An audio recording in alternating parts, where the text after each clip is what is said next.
To Huddle Up, Brought to you by the Fields Auto Group. Jaguars senior writer John Oehser, NFL Network analyst and former Jaguar Bucky Brooks, and senior reporter J.P. Shadrick bring you the latest on your Jacksonville Jaguars.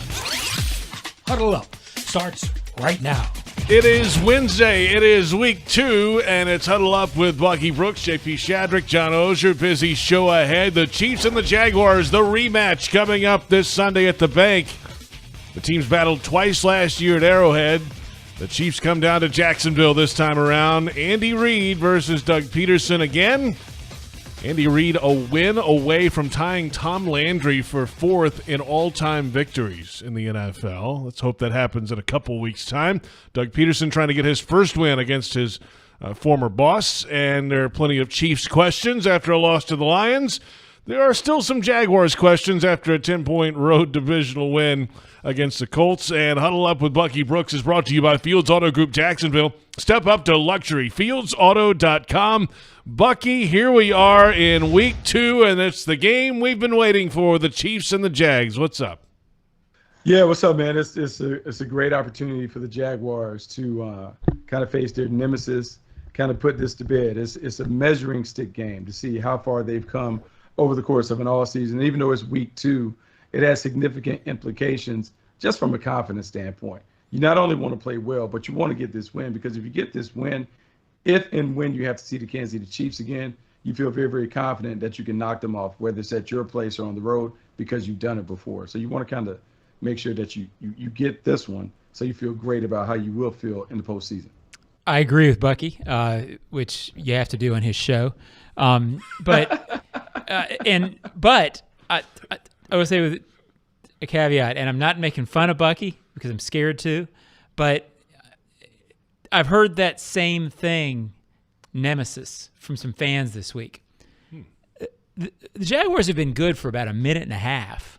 So I don't know that there's, like, the Chiefs beat them twice last year, but this thing hasn't been going on forever.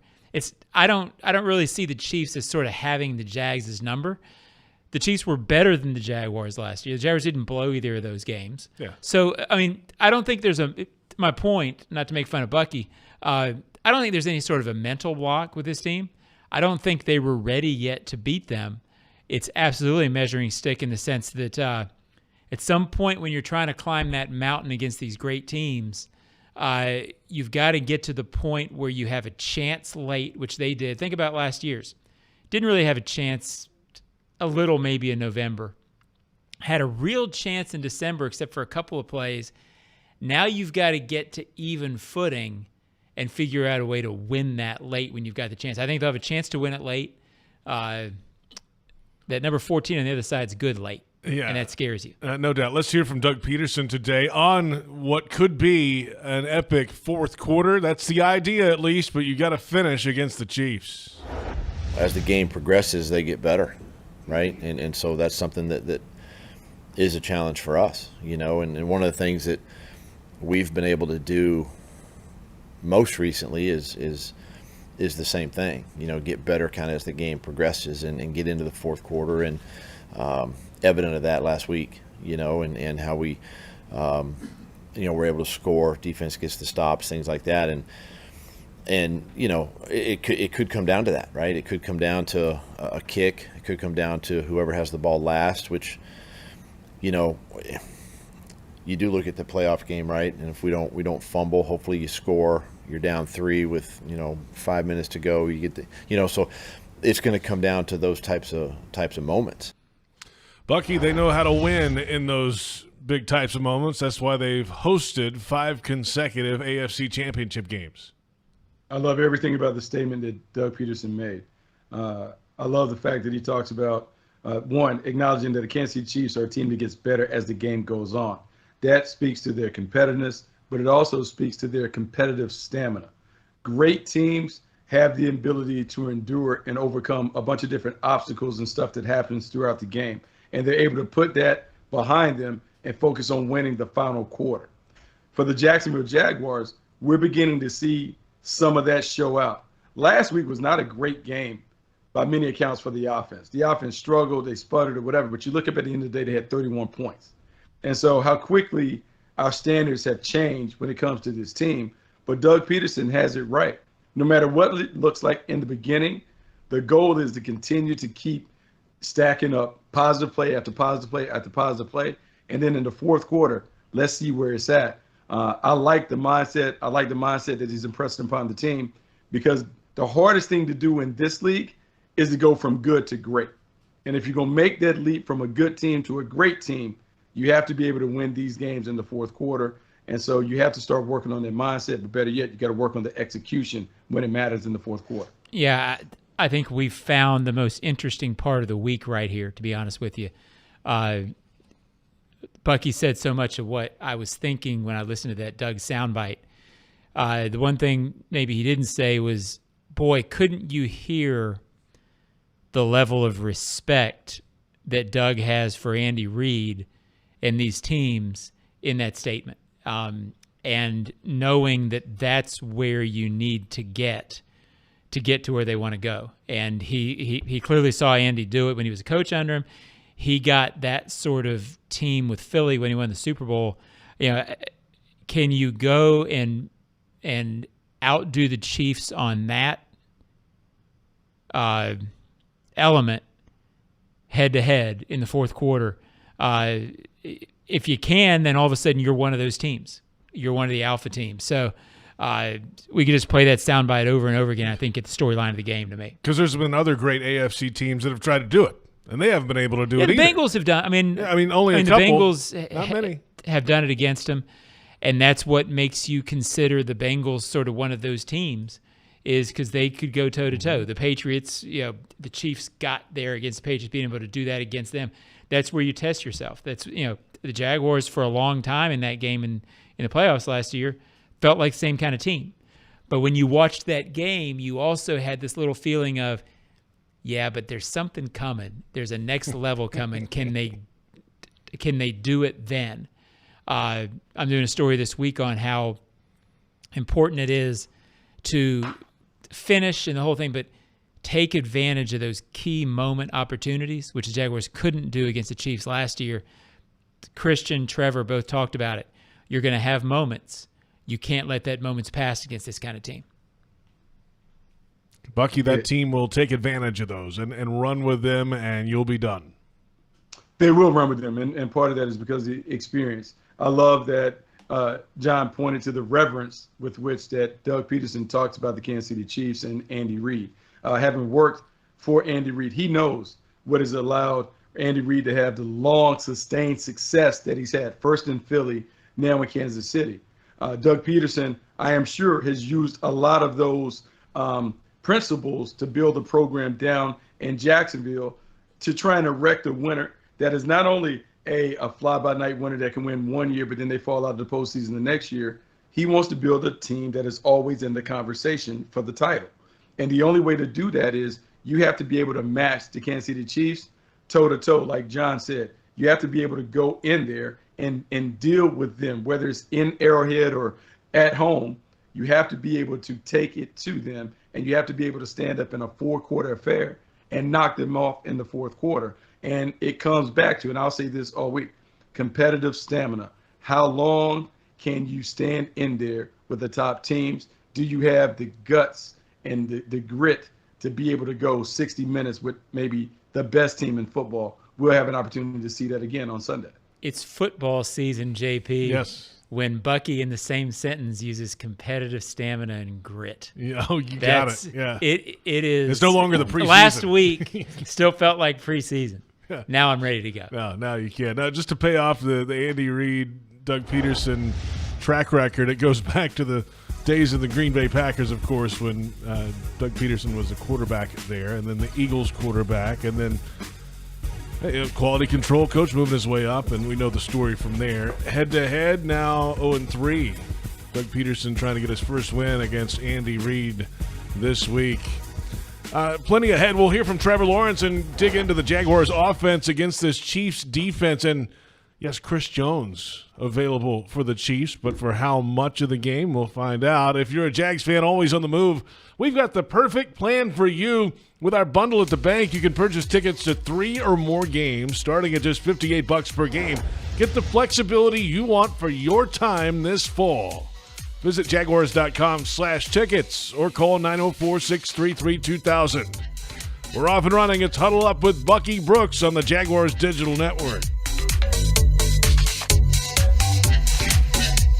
Hello, I'm Dan Fields, and we have some great news. Fields has the vehicle you want, in stock, priced right, and ready for delivery. Fields Auto Group is Jacksonville's luxury automotive destination for Cadillac, Jaguar, Land Rover, Lexus, Mercedes-Benz, and Porsche. Inventory is back and available for immediate delivery. And every Fields customer can take advantage of our Fields Amenities program with complimentary loaners, car washes, and our cafes. You deserve the best. Stop by today or go to fieldsauto.com.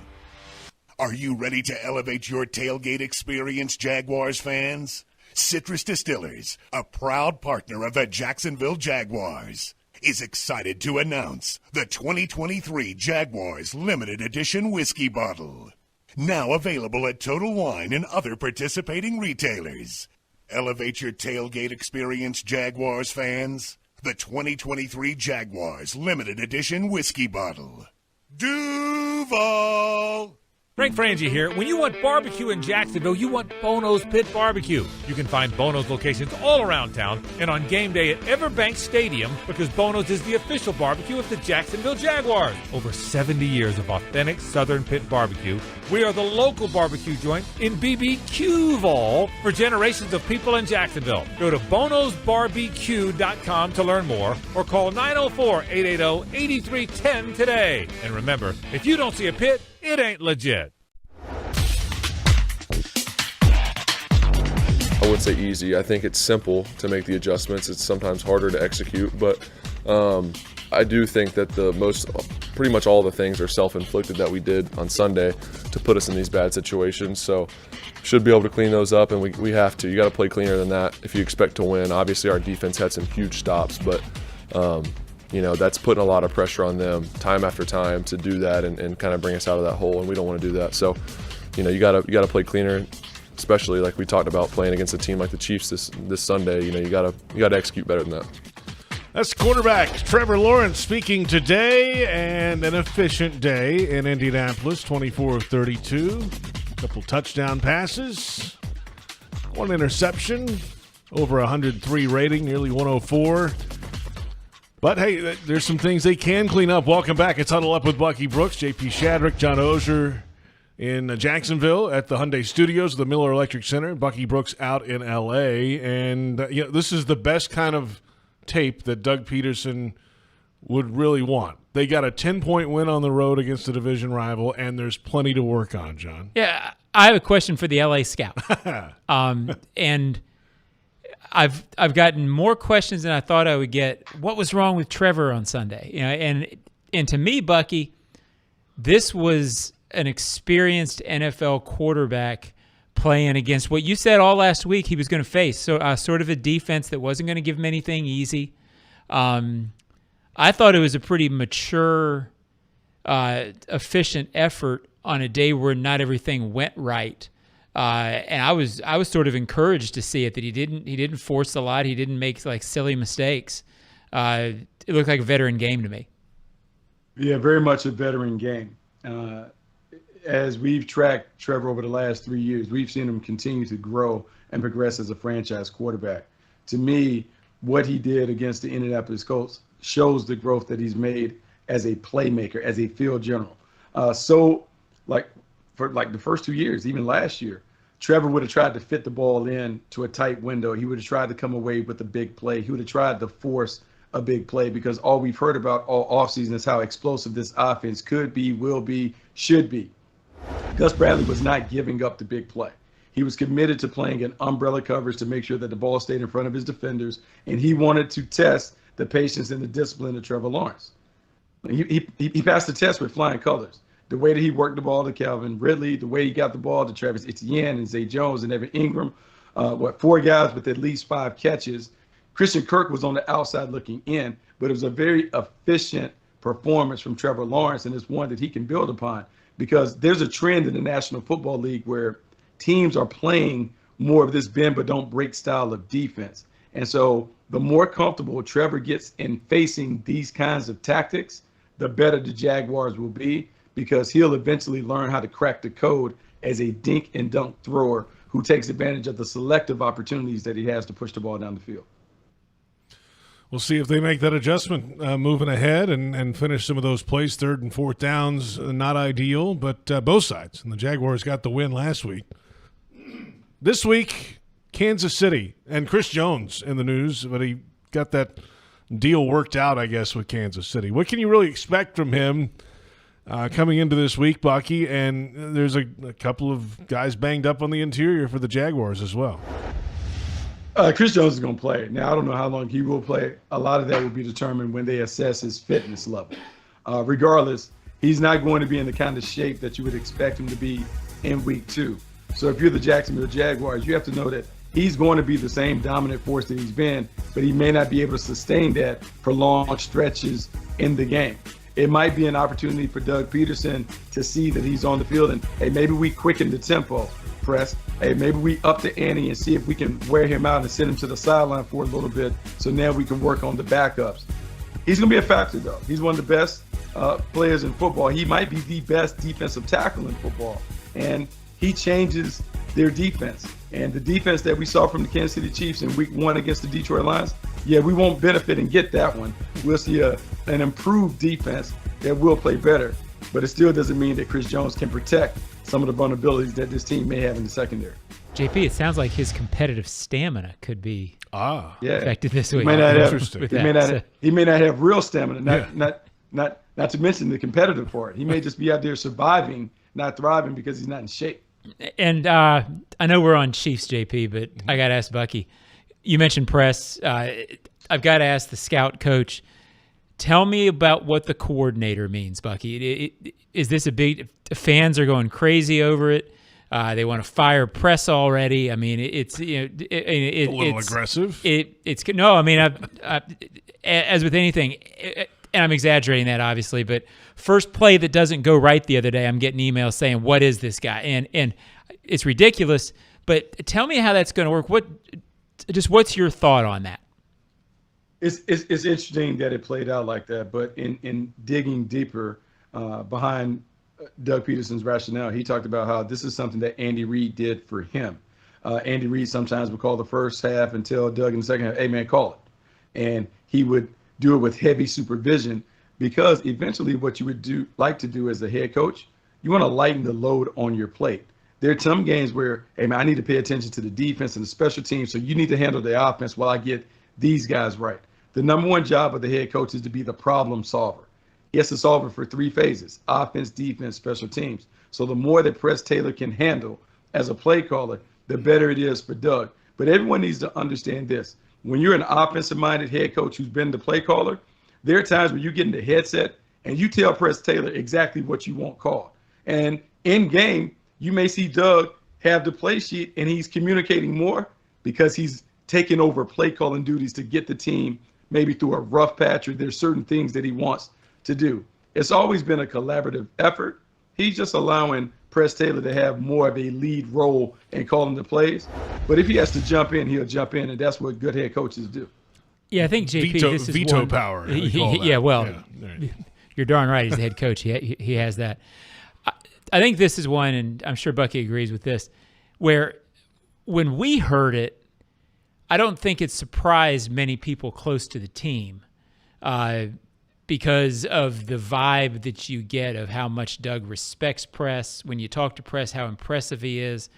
When you talk to players about how much they respect, it's almost like when they talk about the offense, it's Pug Dieterson, but it's Press Peters. There's that level of respect is what I'm getting at for the way everything about Press, his ability to scheme, his ability to see what's going on. So I think fans who maybe aren't that familiar with Press because they assume Doug's doing everything, it was a little bit of a shock. I don't sense that it shocked any of the players, that it was any sort of a thing where they think it's going to upset the apple cart, so to speak. To me, it just feels like more of a subtle shift than any kind of a seismic change. I'm going to say this now because we put the graphic up there about the parallels between Andy Reid and Doug Peterson. and I'll admit now, I'm out of my feelings, but I feel like it should have been Bucky, Andy, and Doug Pederson, because we were together for a stretch of there from 95, 96, and 97. I was there with them. I feel that's like how they see it. Yeah. I do know that. I mean, I see some of that offensive wizardry, but I will say this. Those two guys were together in Green Bay, and Coach Holmgren was the head coach.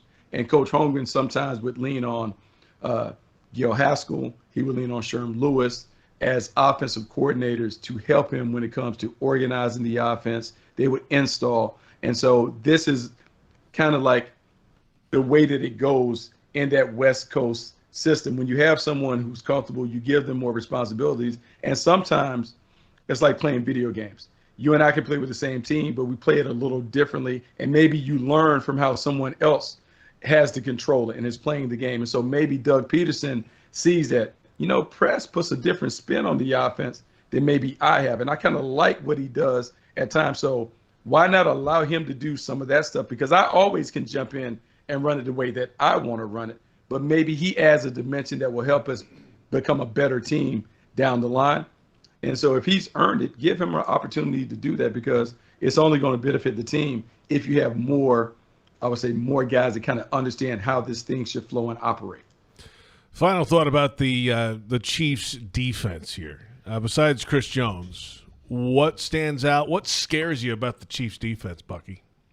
Steve Spagnuolo bringing pressure from anywhere and everywhere on any situation. This is a team that I want people to understand. If you've ever watched arena ball, this team plays defense like an arena ball team, meaning in arena ball, the only thing that you're trying to do is play for 1 or 2 stops, 1 or 2 turnovers, because you feel so good about your offense's ability to score. This is not a lockdown, shut down, a bend but don't break, we're going to win on defense. No, they know that on the other side, their quarterback is going to get them near 30 points. So they're hoping for a negative play, a turnover, something that disrupts your drive where you have to punt or you turn it over. That's how they play. So he is a bit of a riverboat gambler when it comes to how they bring pressure, the situations that they bring stuff, cover zero pressures, and the like. This will be a hard game for the quarterback because they'll throw so many unconventional, unorthodox looks at you because they're trying to bait you into a turnover. So it's one where you got to take care of the ball. You have to be certain about what it is that you think you see and can't fall for the mirage. And then you got to attack, because there are going to be opportunities to attack them that are different in Indianapolis. This could be a game where it could explode and the Jacksonville Jaguars put 40 points up because they find favorable matches with Calvin Ridley and the guys on the outside and catch the Chiefs in some bad looks. Yeah, there are games where quarterbacks are more tired mentally than physically, and this could be one for Trevor. Let's come back and flip it around. Jaguars defense this week against Mahomes, the playmakers of the Chiefs, and Jawan Taylor, the right tackle.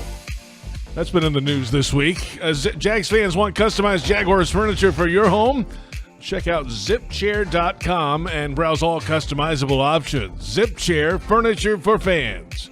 This is Huddle Up with Bucky Brooks.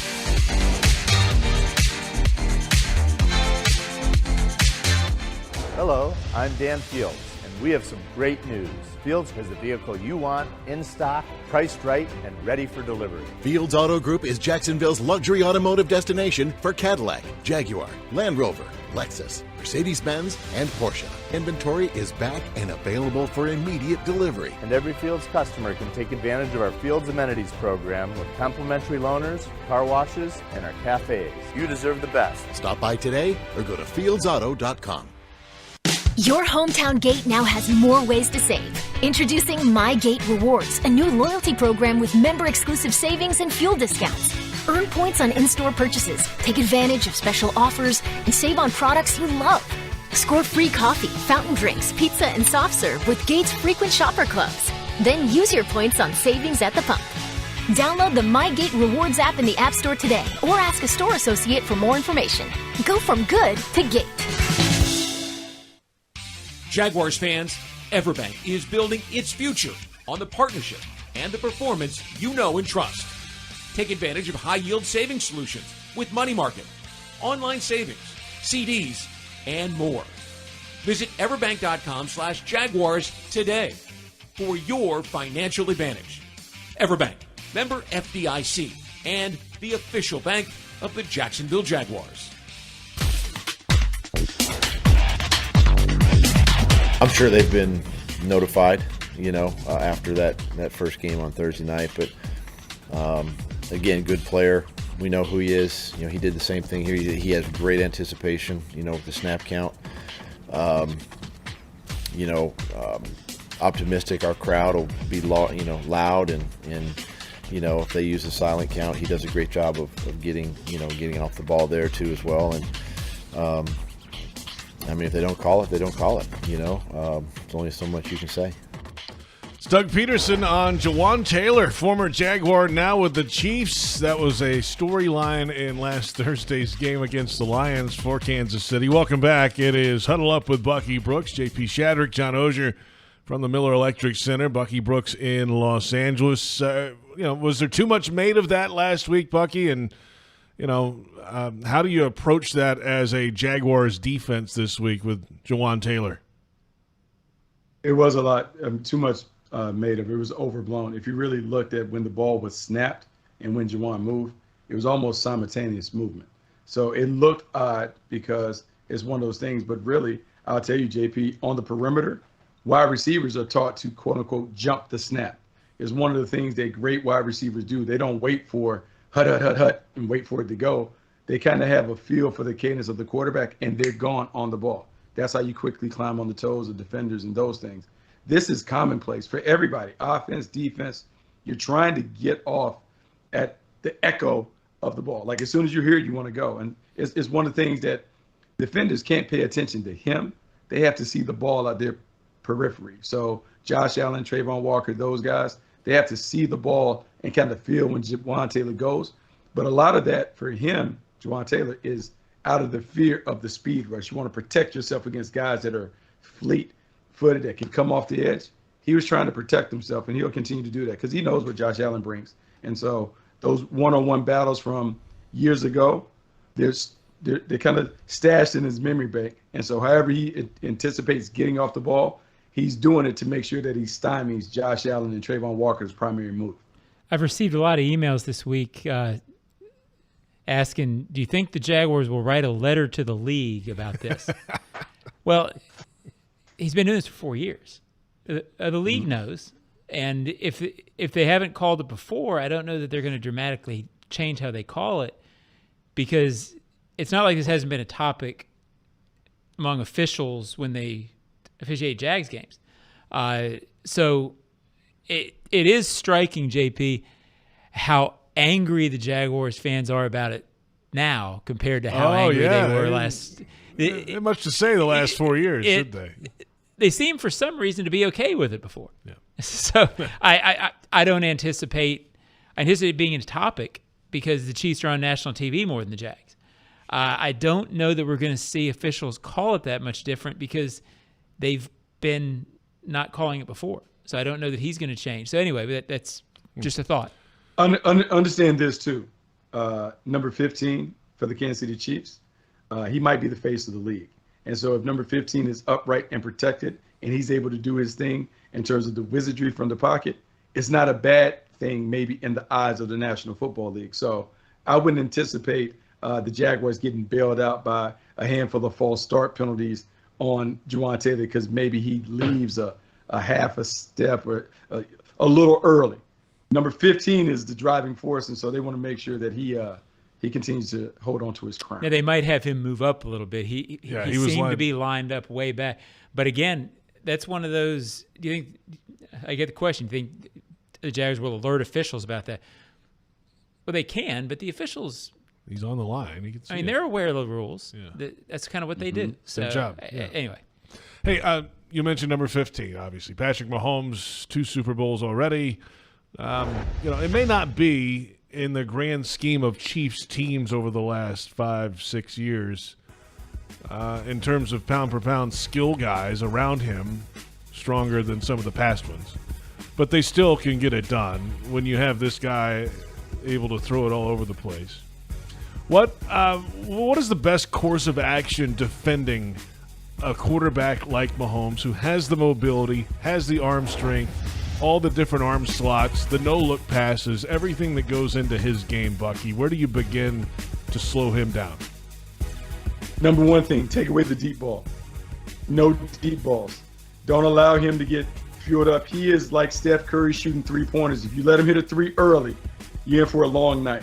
So number one thing, Cisco, Rayshon Jenkins, stay deep, keep the ball in front. Don't let it fly over your head. The other thing that you have to do is you're okay with Pat Mahomes being a runner. If Pat Mahomes runs for 100 yards, so be it. But you got to stay in coverage. You want to make sure you have eyes on the quarterback. You want to shrink those windows, and you want to continue to test his discipline over time. Thirdly, this has to be one where the team in the red zone, the defense has to be, you got to do all your tricks inside the 20s. Because inside the 20s, the field shrinks. You now can bring in the sidelines and the end line as additional defenders. That's where you give him all of his stuff. Expect the Jaguars to do what they've continued to do is, between the 20s, hey, Pat, you can have whatever it is you want. We're keeping it front. We're rallying tackle. Inside the 20s is where you see the Jaguars maybe use some of the tricks and maneuvers to try and get him off the spot, because now he doesn't have the entire field to work. It's a tighter area, and you're hoping that you can maybe force him into some red zone mistakes. Yeah, I think it's a similar thought. Last year, remember, everybody went nuts when Kelsey had all these catches, but it was only for like 100. I forget what it is. 98 yards, like 14 catches, right. 98 yards. And I kind of expect that could happen again Sunday. And fans, why don't they cover Kelsey? Well, they know about Kelsey, but they're defending him in a way where he doesn't break the game, which I think speaks to what Bucky's talking about. So I think that's the way you have to do it. If you try to take everything away, they're going to beat you up top.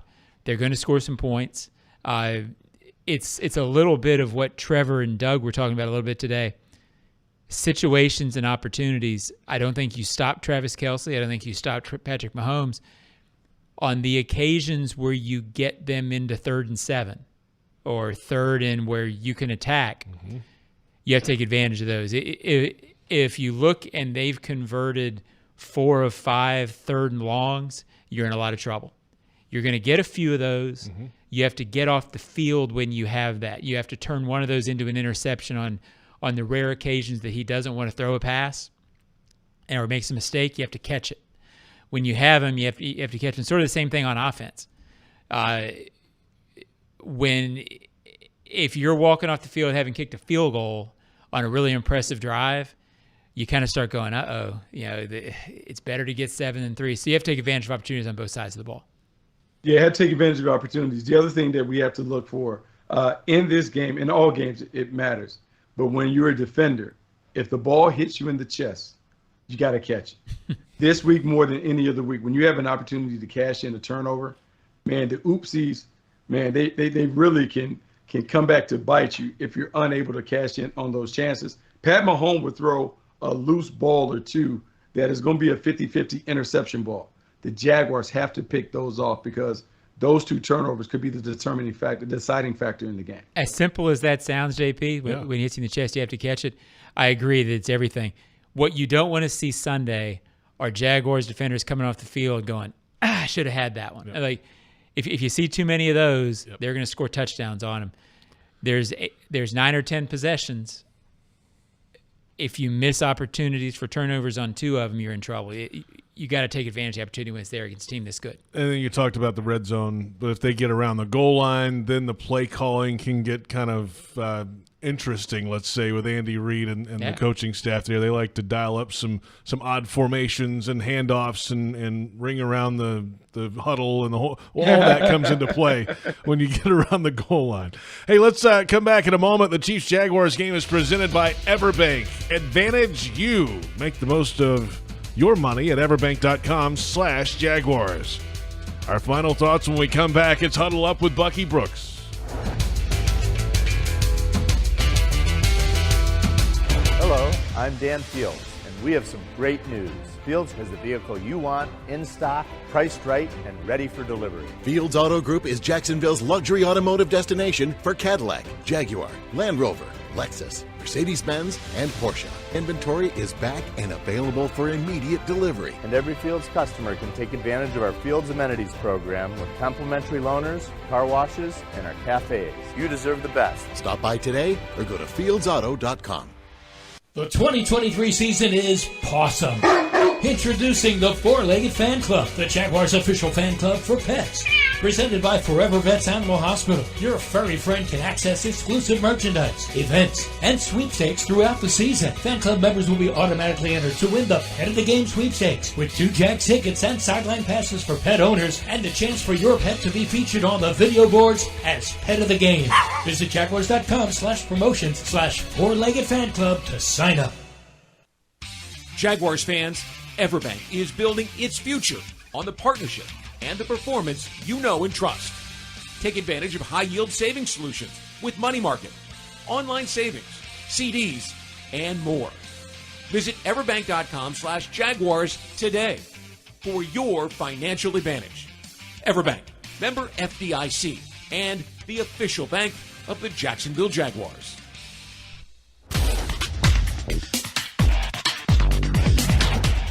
The difference that you feel with this Jacksonville team this year is that the standard is higher and the expectations are higher, and rightfully so.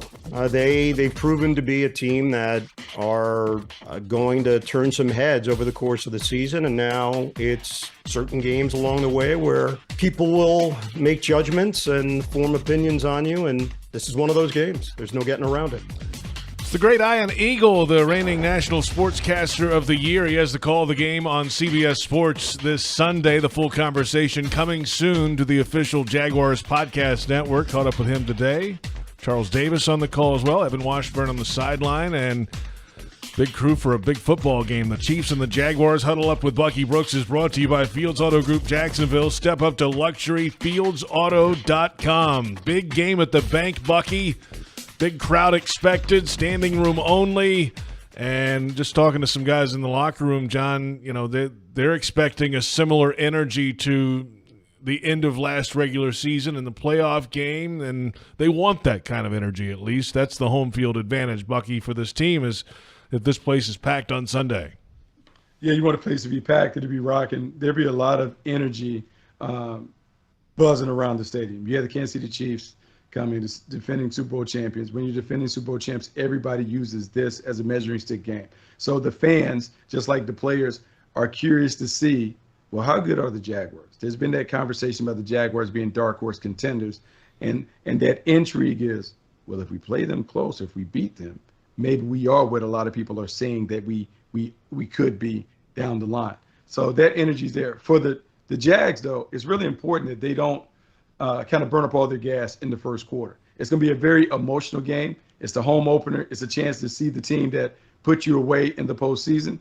You still got to play the game one play at a time. How they manage those emotions will really come into play, because Kansas City Chiefs, they like to jump on you early and force you to kind of play that uphill climb the remainder of the game. Jacksonville has to stay steady, and they still have to remember it's a fourth quarter game. You can track them down in the end if they get out to a fast start. Yeah, I expect the atmosphere to be similar to New England 18, the last 2 games last year, Seattle 17. There's been 4 or 5 games where the energy's been unbelievable here. I expect it to be that. One final thing before we go. I keep talking about how this is, you know, how good the Chiefs are, what a great matchup it is. There's also part of me that looks at this. If they can get these guys blocked, Bucky, I kind of wonder if there's part of Doug that's not looking at this saying, our skill guys, we can go hang a number on anybody. They didn't last week, but the way the Chiefs play defense, it's not the same sort of keep everything in front of you, try to fool you. I kind of wonder if this might be the week the skill guys go off. And I'm not saying that, you know, or hit a few big ones at least, right? Yeah, I mean, and I don't know that Doug, he never does, but I don't know that these guys need to coach cautious, if you follow me. Like, go after them and dial it up. Prove you're the better team. And I kind of wonder if we might see that approach on Sunday. I would expect to see that approach. Doug doesn't blink when it comes down to going after it. And it's funny, John, you talked about the team didn't necessarily get it going last week, but yet we look up with 31 points. Yeah. That would be one of the top scoring average in the league over the last couple years. And if they can not get it going, if they can find their rhythm, this is a team that really can bust the clock. And I'm not saying they're going to bust the clock on the Kansas City Chiefs, but there's some opportunities to take advantage of the favorable matchups on the outside. Because as much as Jacksonville will spend the week talking about Chris Jones, the Chiefs have to figure out what are they going to do with Calvin Ridley. Because if they play their tricky coverages, but if they're willing to leave their guys one-on-one with Calvin Ridley, he will have another quick 100 yards like he had versus the Indianapolis Colts. That's where the addition of a Pro Bowl receiver changes and maybe tilts the game in the Jaguars' favor. They didn't have to worry necessarily about, hey, are we going to double team anybody last year? This year, if they don't double team Calvin Ridley, he will go for 150 plus against the secondary that he's going against. And it's one of those things that could alter how Steve Spagnuolo chooses to attack Trevor Lawrence, because he has to worry about number 0 getting busy on the perimeter. Yeah, I couldn't agree more. But I was trying to figure out a couple of ways to analyze this last night. That's the thing I kept going back to. Ridley wasn't in this game last year. No, he was not. And special player in big game, not a knock on Christian, but on the deep one last year, maybe Ridley catches that and walks into the end zone. And it was a tough catch. I'm not saying anything bad about Christian. You never know. Above the X's and O's is where Calvin can play. Above the X's and O's usually wins games like this or loses them. Yep. Well, we're about to find out on Sunday at the bank. The Chiefs and the Jags, the last Chiefs 0-2 starts. Bucky, 2014. Doug Pederson was the offensive coordinator. Alex Smith was the quarterback. They finished 9-7 that year, by the way, but that was the last 0-2 start. The Jaguars would be off to a fantastic 2-0 start with a win this week, with a divisional road win in their pocket, and the potential tiebreaker at the end of the year against Kansas City if they can knock off the Chiefs this week. Oh my God! Can you imagine? Are you over there ready to print the shirts? Hey, I'm just following your lead, Bucky. I'm following your lead. Well, Bucky was locking down stuff last week. He's over there printing the shirt. I didn't know this was a hat and T-shirt game, but I'm ready. I'm ready. I get my hat and T-shirt after this game. I didn't know. I'll come equipped. I'll save a little room in my bag for me to snag one of those T-shirts post-game. All I'm saying is that come December, you're going to want this game in your back pocket rather than the Chiefs' back pocket, right? I mean, come on. There's also plenty of room in first class where Bucky sits. Apparently so. Right. That's another story altogether. I don't know. Hey, nothing wrong with that, all other seats. Bucky, we'll see you at the bank on Sunday, man. Have a good week. Hey, man, y'all have fun. Bucky Brooks, we're having fun, all right. That's John Oehser. I'm JP Shadrick. Thanks to our entire crew, Andrea Curry, Brent Reber, Joe Fortunato. Thanks to you for watching us. Huddle Up with Bucky Brooks.